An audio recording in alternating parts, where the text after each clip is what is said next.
Hi and welcome to Queer Idea. I'm Anthony Lekkas, and on today's show I have my guests Matthew and Russ here to talk about their cabaret show, My Other Closet, the Cabaret. Welcome guys. Thanks very much. Good to be here. So My Other Closet, the Cabaret, it's a show about domestic violence.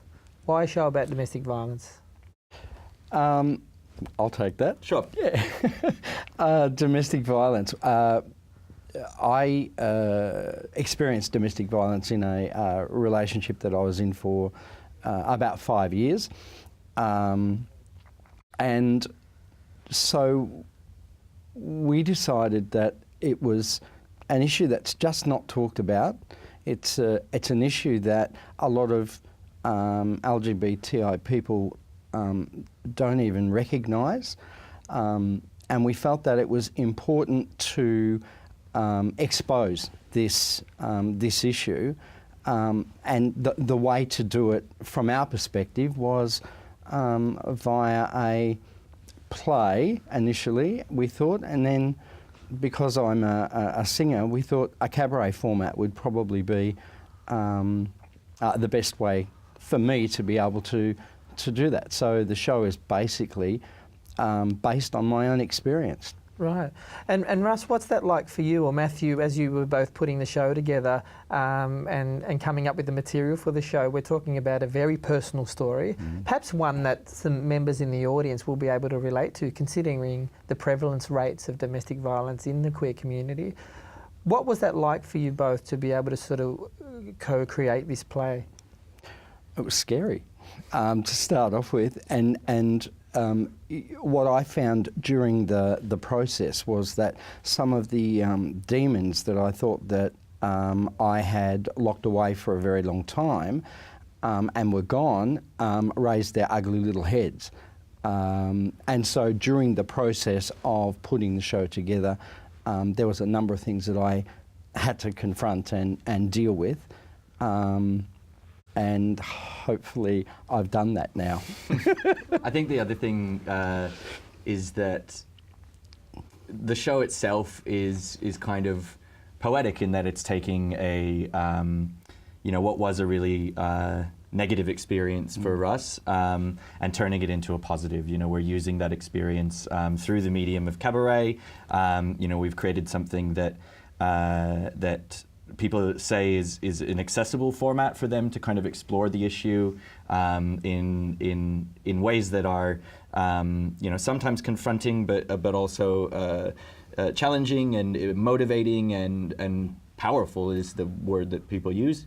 And so to be able to use all of that and take this negative and turn it into a positive so that we can affect change. And when we did it in Sydney, we found out either directly because people came up to us after the show or at parties or for a while there, that people had left relationships or had helped a friend leave a relationship, or and in that sense, that is the success for us.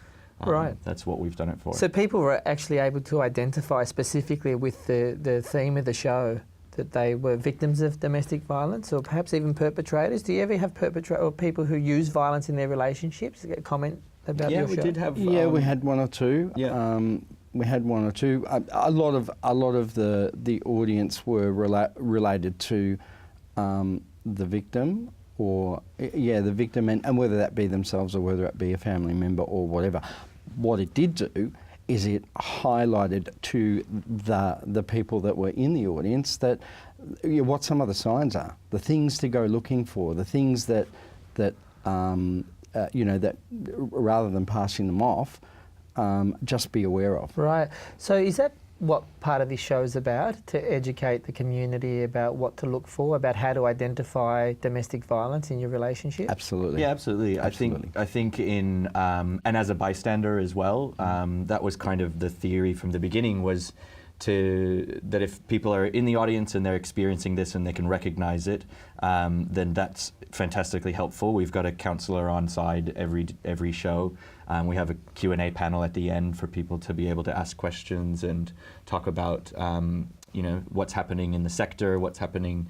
Sometimes some nights that was just people standing up and going, wow, I've never had the language to talk about this before, but that was my experience. So I think that's definitely the goal. Right. So this show's connected to the broader community, isn't it? It's not just a standalone show that's talking about domestic violence. This is actually connected to support services and systems in place to keep people safe. Absolutely. Well, we've worked really hard to build up partnerships with. We've done it up in Sydney with ACON, and when we came down here to Victoria, we've got GLHV, VAC. Drummond Street Services, VAC, TGV, all the kind of people who are doing work in this space. Right. Connected to the show, and with Switchboard on board to help us make sure that when we do go out there and raise this awareness, because it's really early in the conversation here in the state of Victoria, that there are actually pathways to help. That people aren't going, wow, that's me or that's my brother, and then they're bringing up mainstream services and encountering homophobia. Yes. and not being able to get through to where Right. they need to be. And the effort it takes just to make that phone call, let alone having to confront heterosexism or homophobia when accessing a mainstream service. I understand how challenging that could be. I'm just curious to know, during the sort of performance, as you're performing the show, you're tapping into some very personal and painful experiences. Is that important for you, that the audience is honing in on that and understanding what that was like? Yeah, it's the only way to present the show, and I like to think that during the show that I take you on a journey, and I relive a lot of those moments when I'm on the stage. So the emotions that come up during the performance are authentic. Absolutely, Yeah. because Not I'm not acting. an actor. Yeah. I'm not an actor. I am a bloke who can sing a tune, who has put a story on the stage that, and all those emotions are real. And I think that's maybe that's maybe where the show is a little different to Right. some other shows you see. And I think we very specifically wanted that and thought that was a really important thing at this point in the conversation about domestic violence and LGBTI relationships. There's so many prevalent myths, one, that it just doesn't exist, and then, from there, others. And so to have a real person telling their real story immediately, dispels that myth, and also I think gives genuine insight and starts to remove some of those myths, like that the person who's the victim is weak or Yes. is choosing it or anything Right. like that. To go on the journey with Russell and really experience it from the inside, I think was really what we hoped would be more than a health promotion pamphlet and an actual emotional connection. Right. Well, congratulations and well done for putting on such an important and significant discussion for our community. I want to thank you both for coming on today. Good luck with the Cabaret show. you. I'm really excited about seeing it myself. Thank you. So thanks for coming on. Wonderful. And check out the website. It's My Other Closet, the Cabaret. And you've been watching Queer Idea.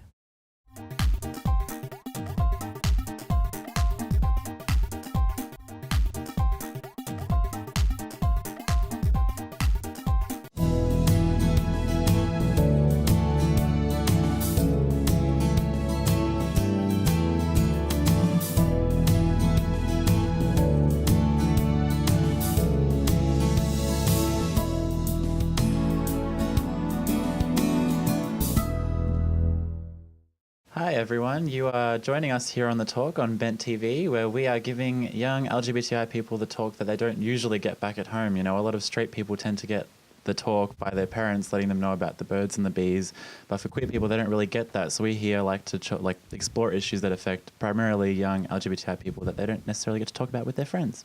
And joining me here today I have Jasmine to my right, followed by Michael and Chrisi. Hi everyone. Hey. So today we're hoping to look at specifically how we came to terms with our identities and how we first realized, I guess, that we had a sexual diversity or gender diverse identity.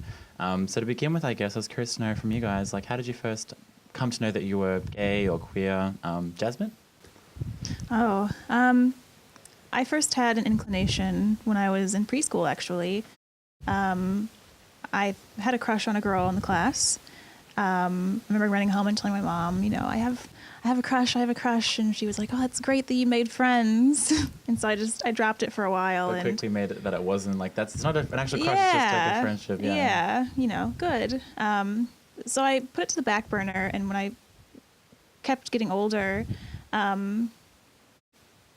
societal reinforcements pressured you, I guess, into thinking that was like, was it similar with you guys? That's quite early on though. Preschool's like an early time to explore. So when I got older, I was like, oh, maybe I need a boyfriend, and like that's what'll make me happy and all of this. So I came back to it when I was in high school. That's when I came out to my brother, who I was pretty close to at the time, and then the rest of my family followed suit. And but you still recognize that early stage, being in preschool, and recognize that as a really early stage where you did have some sort of, I guess, feeling, you know, any kind of feeling towards other women. Is that right? Yeah, and I didn't feel like I fit in with the rest of the girls. I was pretty through and through tomboy. I was the one running around tackling my friends and playing roughly, and I wasn't interested in the typical, I don't know, girl games or activities. And I think it's interesting how those gender roles can play a big part in how you do come to discover your own identity. I mean, Michael, was it similar for you? It was similar for me in terms of gender roles, where I, like a similar preschool, like I was 4 and I realized that, you know, I much prefer playing with girls and, you know, doing nail polish with the girls. And I just wanted to, you know, because I didn't, like you, I didn't have like a crush on boys at all. I would like look at the other boys like playing footy and like roughhousing and just thought that is not for me. So yeah, it was interesting how gender roles played a huge part in my kind of discovering of my sexuality. Even though it was prepubescent before like hormones or before any kind of sexual feelings, I knew that I was different in relation to kind of gender and sexuality. And it's interesting, but I think for many people, it wouldn't actually, have any kind of sexual connotation early on at all. It would just be that feeling of knowing that you feel differently than perhaps the other boys or girls that you're surrounded by at school. What was it like for you earlier on, Chrisi? Or like, when did you kind of begin to discover that queerness or that non-hetero identity? It's probably similar to Jasmine. Like, I had my first crush on a girl when I was in kindergarten. But I didn't know that there was such a thing as lesbians, so I just thought it was like a friendship. So all my crushes from primary school and then in high school, it was probably when I started to realize that it wasn't just a friendship thing.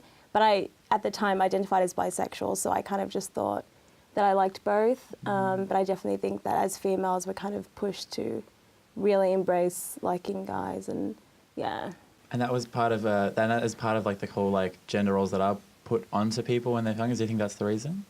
Definitely so. Well, do you think like when you're talking about how you thought you had a crush on a girl, but you just kind of thought you were friendship, I think, is that more common with women than it is for men? Because I think for a lot of female friendships, particularly young adolescent female friendships, you know, they're a lot more kind of caring or open, as well. intimate, open with their emotions. Yeah. But with boys, it's like, you know, we don't talk about emotions, we don't talk about our hold affection hands, for like, each other, like none of that.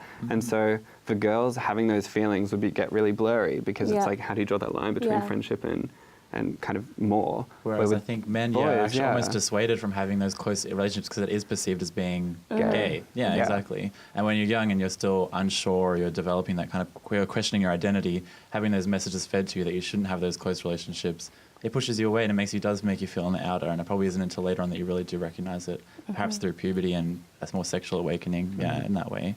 But yeah, would you say that you guys it was more adolescence when puberty hit, that's when it became more, I guess, apparent that it wasn't just a crush or anything, it actually was a sexual identity? Yeah, for me, like when I was 10 and getting like, you know, your first boner, I was just like, it was like pretty clear that I was just attracted to one gender. Right. And then it would take like a number of years of lying to yourself and being like, oh, but like, you know, her hair's pretty and stuff, so like maybe I'm bi, but... Interestingly though, do you think it would make a difference if earlier on there weren't these rigid gender roles in place, like in the sense that, you know, earlier on you guys didn't identify that as a queer sexuality, you just thought, like it's just a crush, whatever, because that's what was told to you. But if that wasn't in place and it actually was just a lot more, people could wear what they want, they could do what they want, those kind of intimate relationships were encouraged between same-sex people, do you think queer people would identify themselves as queer a lot earlier on in life? Definitely, and I also think that's why it's so important that we have programs like safe sex schools, because without it, I had no idea. What about you guys? Do you think too, like Jasmine, Michael? Yeah, well, like, if we lived in a gender-neutral utopian society... I know, that does sound utopian, but I mean more just generally, like, if it wasn't as... If boys were allowed to express rigidly- their feelings Yeah. and stuff. Yeah, totally. Like, if boys were allowed to express a lot more emotion and intimacy with each other, I don't think that kind of gayness would be so rejected from this idea of masculinity or At a young age as homosexual well. bonds. Yeah, Yeah. totally. And Jasmine? Going back to your differences between male and female friendships, I often, when it came to adolescence and when I went through puberty and all of that, I tended to avoid close contact with my female friends because it was so intimate and it confused me. I didn't want her to think I was creepy, even though no one knew about my questioning or my sexuality. I was still like, oh, like, what does this mean? Because you were aware of it on some level, it almost kind of made you feel wary about, you know... Yeah. Don't want them, I don't know, if we hug or if, like, spoon while we're hanging out, like, what does that mean? I feel a different type of way than she does. She can't might, know like, about that. Yeah, like and- she might clock you. Like Yeah. Yeah. That's the same thing with, like, boys. Like for me, when I was like in change rooms or something, like they always think that like, oh, the gay guys are going to be like looking at the boys, and I was the opposite. Like I am staring at the wall because if anyone sees me even glance at like the direction of another boy getting changed, like they would clock me right then and there. That was the exact same as it's actually mirrored my experience because I Yeah. remember I actually felt so self-conscious about even looking any kind of way, even if there was no sexual connotation to it. Yeah, it would be like that. Anyway, that's all we have time for today. Thank you so much for joining me, everyone. And you have been watching The Talk on Bent TV.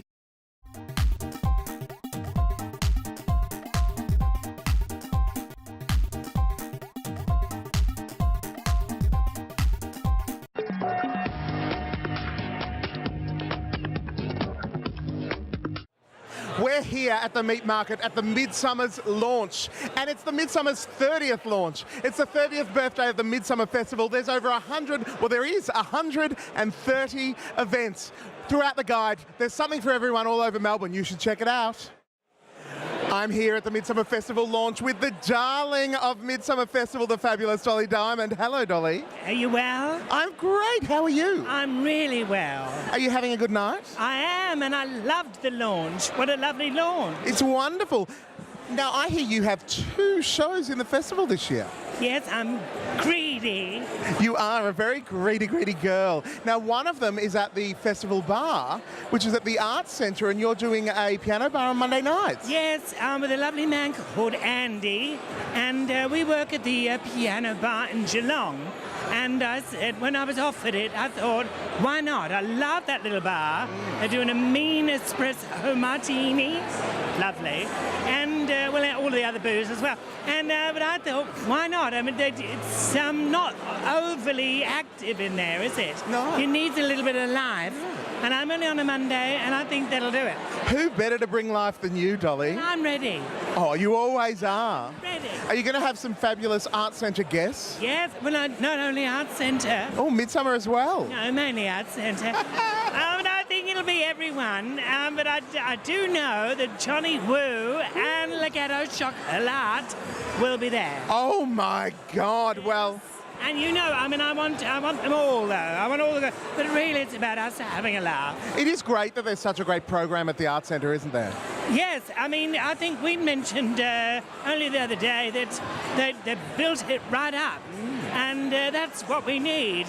It is an event. Midsumma is an event in your calendar that is open to everyone. Absolutely. And all the venues should be open to everyone. Absolutely. That's what we want. But that's not all that you're doing. You've also got your show, how do I pronounce it in the best possible way? Well, I'm doing a gig at Chapel or Chapel. And it is that well-known game show, Blankety Blanks. I was going to say, blankety, I know. Yeah. Well, it's tricky. We're bringing it back, Dolly Diamond's Blankety Blanks. So you're having a bit of fun with it, are you? Oh, yes, and we're really, really lucky with the guests already. I do know that you're going to do one night. Yes, I am, 1 or 2, hopefully. Maybe more than one, yeah. Hopefully. And lots of other great guests. So is it going to be, a bit of Dolly and just like the game show? A lot of Dolly. yeah. Why not? Why bother otherwise? And but a lot of game show. I love a game show. And Blankety Blanks was so much fun, wasn't it? Oh, and really, I mean, everybody loved it. Just the British version and the Aussie version. And obviously, RuPaul did the Snatch game as well, you know. It was exactly that. You know? And I'm sure you've got a fabulous twist hidden up your skirt for the show. You know, I've got one now. Right now. Well, with so much going on, I can't wait to come and see what you're doing during the festival, Dolly. Lovely. And you. Yes. 10 years. Yes. It's 10 years. Midsummer's 30th, my 10th. Well, no, exactly. I'm like the younger brother. You really aren't, and I just think, well done to you. I know you do. You love the community. I love the community, and that is what Midsumma is all about. And I love this man, and I think everybody knows that. Ooh. I'm here with Sophia, who's written and directed a play that's in the Midsumma Guide, and it's happening at La Mama. It's called Todd in Venice. How you doing? Hi, I'm doing very well, thank you. Love your hat. Thank you very much. So, what's your play about, besides Todd being in Venice? Well, some people might have seen a quick preview of this last year in Midsumma Festival, as we had a short reading of it at Gasworks in their Playtime series. Oh, lovely. So that was part of our development. And some of you may know the film and book Todd, Death in Venice by Thomas Mann. Oh, yes, yes. Lots of long scenes on the beach. He's yearning after this young boy. But in mine, I've reconfigured it so that the young and innocent boy is now this gay boy, Todd, rampaging about Venice. And why wouldn't you? And the person who falls in love with him is an older person who is transitioning from male to female. Wow. So this is her last chance. It's like, Todd won't want me as a woman. Should I transition or not? So she's on the cusp of having the surgery. Should she stop? Wow, that's really bold and exciting. It's dramatic. And I think it's really great that you did a show in the Playtime Festival last year. You did a sample of it, and you've developed it and worked it and brought it back. We've been developing it. We've got lots of beautiful music in there. We've got live accordions, mandolins. We've got gondolas. We've got everything you could want. Chandeliers. We've got Set of Venice. So you've spent the whole year working on it and making it fabulous. We've done nothing else all wow. year. Well, then that's definitely something that you're going to want to see and go and check out. It's happening at La Mama. Go and see Todd in Venice. It sounds fantastic. It's the threesome you've all been waiting for here at the Midsumma launch. We're excited for it. I'm here with the Sparrow Men, who are doing a 1-hour improvised show in the festival titled The Sparrow Men. Yeah, we got really imaginative with that. It's bold, it's exciting, I like it. Happy 10th anniversary, Dean. Thank you very much. And it's the 30th of Midsumma. It's pretty exciting. Oh, I thought this was about you tonight for your birthday event. Well, I try to make as much about me as I can, but you know, it's a fabulous launch, isn't it? Gorgeous. I like it, yeah. It's great here at the Meat Market. So, when you're coming up with an improvised show, do you think of it the day before or just, you know, on the day? Yeah, everything is entirely scripted. We've spent the past 2.5 years tightly scripting roughly 300 shows. No, the truth is, Marcus and I are very lazy. We can't be bothered with any dialogue whatsoever. Marcus can't learn lines, so we just decided to improvise every single show. I love the way you guys commit to the improvisation that way. If you saw their comedy festival show, it was hilarious, and they're hilarious all the time. You two are a heap of fun. Thank you. And what I love as well is you're not just doing queer things all the time. You're involved in so much comedy all over the place, not just in Melbourne, but around the country. So I like that you guys take the time to put a show in Midsumma as well. Oh, you know, we had to go back to our queer roots, so we thought we'd, you know, hang out and see some gays tonight. Hi, gays! Hi, guys! Hi, queer roots! How are you? How are you, queer roots? This is some of the improvisation that you can see in their show, The Sparrow Men. There's a lot of queer roots. There are. I'm hoping to find as many as we can. I need to ignore a couple of things. Well, it looks like there's some old queer roots here. So check out the Midsumma website, find out what the Sparrow Men are doing. They're hilarious, they're gorgeous. Why wouldn't you want to go and see what they're up to? Go to the Midsumma website and check it out. Thanks, fellas. A little tighter. Thank you. Oh, I want that on repeat as much as possible.